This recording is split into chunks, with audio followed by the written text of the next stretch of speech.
this is our informal readers meeting, and at that point I gave notice that I would be proposing this as a motion. So the reason for it is that I'm not particularly happy. Many of my residents are telling me they're not particularly happy. We learned from today's press that there's elements of the business sector who are not particularly happy, and I think there are possibly people around this table who are not entirely happy. The reasons I'm not happy, we've already talked about those, and I'm not going to go over them again because they're related to things we discussed earlier. My residents and business sector are not happy because they don't, they are lacking in the level of confidence that they should have in the combined authority. And if they're lacking in confidence in the combined authority, that means they're lacking in confidence in me, and they're lacking in confidence in you.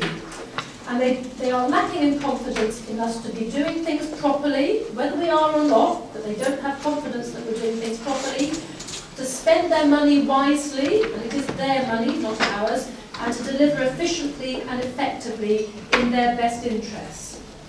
So what we do about this? My motion recommends that we commission an expert body to do a full review, to identify what we do well, and we've just heard something that we've done really well, what we do badly, and how we can restore confidence in the combined authority. I don't think we can do this in-house because I don't think we have the expertise and I don't think we have the resource. As a body, we must have the confidence to be able to bring in outside people, to be a critical friend to us, and to show the public that we are confident we have nothing to hide, we have nothing to be ashamed of, we have nothing that we're afraid to share. And for the combined authority to become a mature organisation supported by its constituent members, by the business sector and by the very people it is serving, it must be able to stem the flow of staff who come and go with unacceptable frequency. It needs stability, it needs expertise, it needs collaborative leadership, and it needs to be taking us all with it, not creating division and conflict. So I'm appealing to my colleagues around the table. It's in all our interests, and in the interests of our businesses, and in the interests of all our residents, that you support this motion so that we can genuinely get this show back on the road, or on the light rail, or whatever it is. Thank you very much. Thank you, Councillor Sept. Do you have a second?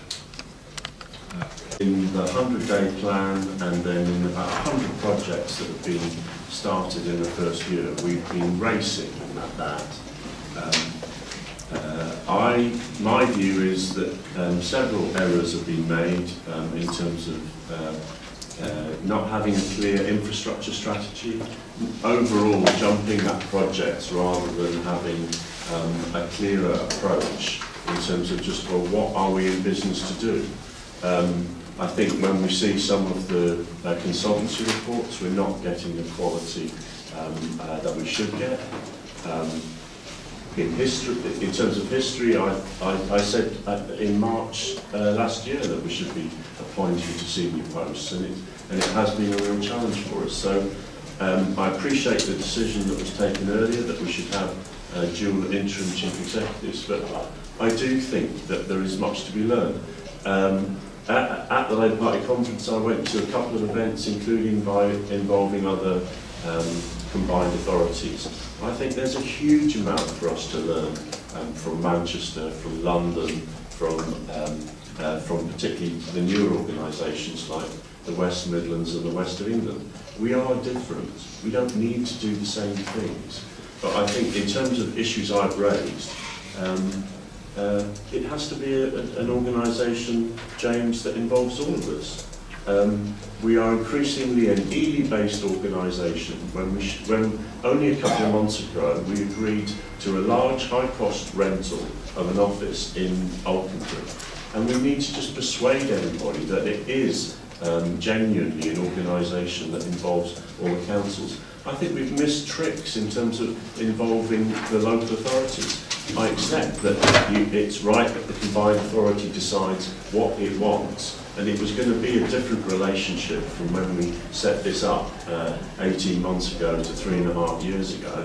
But I do think that we're missing out on some of the inputs that we should be getting from all of the local authorities, including from the chief officers. Now, the chief officers have written and they've raised issues. It's not been a published letter, but I do think they also have made points. So please, if you're not going to accept this motion, and I urge you to, but get some independent input, but also make sure that we're acting as a team.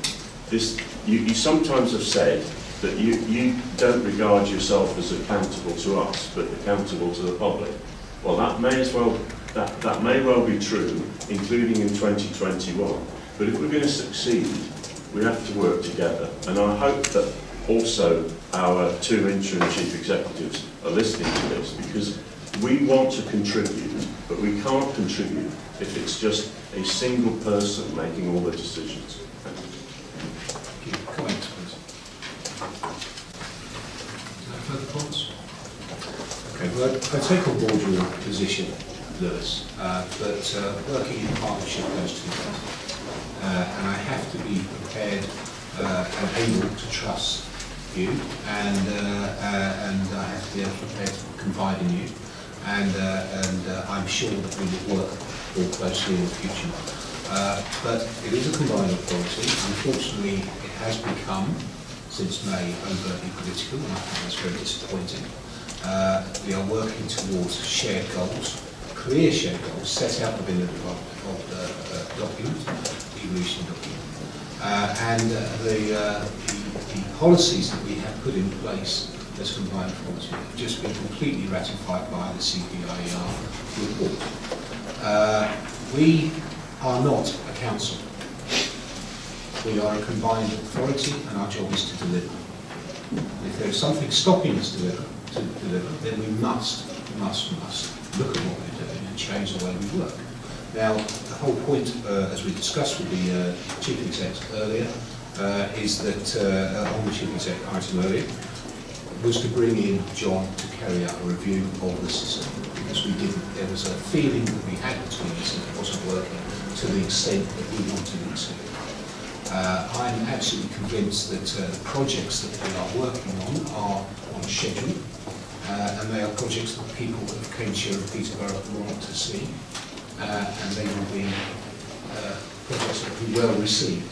And these things take time, unfortunately, but our job is to try and accelerate, as was discussed with the Patron station, and try to do things in a different way to which they're traditionally been done. That takes joint work.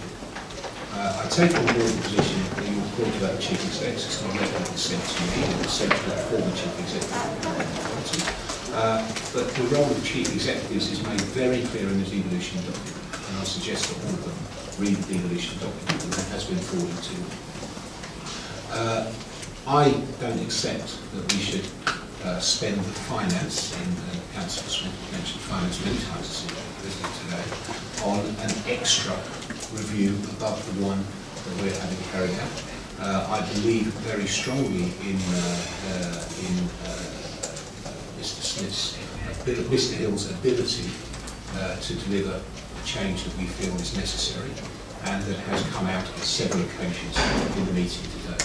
So I'm very confident that the measures that we've put in place with the interim chief executives and a review that has already begun, we will see the changes that you are asking for and Councillor Smith had asked for. As we know, as a group, we've discussed this at length already in private, and our decision was clear some 3 weeks ago. So I welcome the opportunity to debate it in public. I believe very strongly we're doing the right thing. I think a review is something that we all said we felt was necessary, and that review is already underway. So I will not be voting in favour of the proposal. Any further comments? Okay, so Councillor Smith and Councillor Herbert put forward a motion. All those in favour? And those against? Thank you very much.